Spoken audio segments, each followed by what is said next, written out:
kita lihat dari pasar sebenarnya adalah kalau kita ngobrol dengan para pemain di pasar itu kita melihat adanya pemindahan dari orang-orang yang banyak bermain saham ke balik lagi ke bisnis core mereka. Jadi kalau kita lihat beberapa bulan yang terakhir sebelum ini adalah transaksi di saham itu sedemikian besar, kemudian kita mulai melandai sedikit karena ternyata itu yang kita dengar adalah para pemain saham ini mulai membatasi permainan sahamnya dan mulai balik ke bisnis core-nya. Jadi mereka mulai confident dengan bisnis akan membaik. Nah, yang kedua, para korporasi ini juga menyadari bahwa sebenarnya isu yang kita hadapi ini adalah isu kesehatan dan mereka melihat bahwa isu kesehatan ini ditackle dengan serius oleh pemerintah. Jadi kalau ini bisa selesai dengan baik, kita melihat vaksinasi yang berjalan dengan cepat. Kalau ini membaik, ekonomi jelas akan membaik. Nah, jadi itu kurang lebih tanda-tanda ekonomi membaik yang dilihat oleh para pemain pasar korporasi. Nah, dari data kita juga melihat bahwa tadi juga sudah dikatakan bahwa ada 15 dari awal tahun sampai dengan sekarang itu ada 15 saham baru. Kemudian ada penerbitan saham baru melalui HMETD. Kemudian juga ada obligasi 28 atau 29 ya, emiten obligasi. Nah, itu totalnya semua tahun ini yang sudah di-raise sampai dengan tanggal 30 April itu adalah sebesar 50 triliun. Nah, ini kalau kita bandingkan dalam 4 bulan 50 triliun.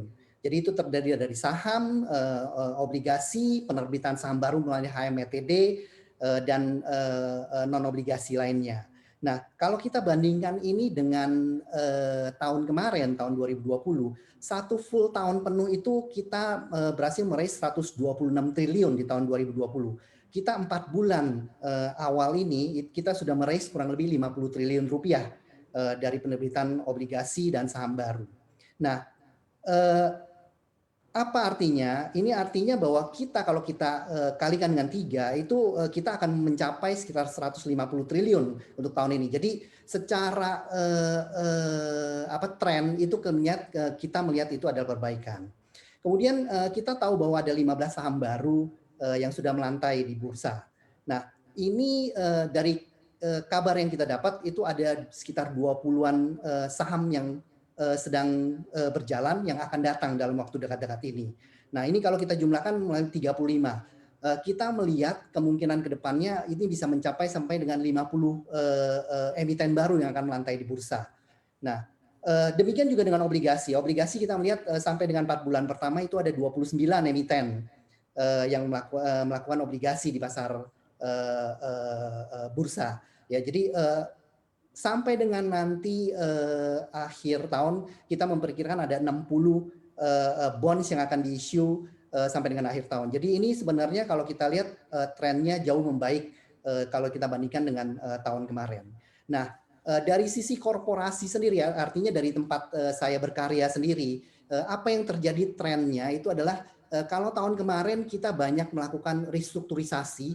Nah, tahun ini kita sudah mulai melihat bahwa restrukturisasi itu sudah dikombinasi dengan HMETD, artinya pada saat melakukan restrukturisasi dan surat hutang itu tidak bisa memenuhi kebutuhan ekspansi dari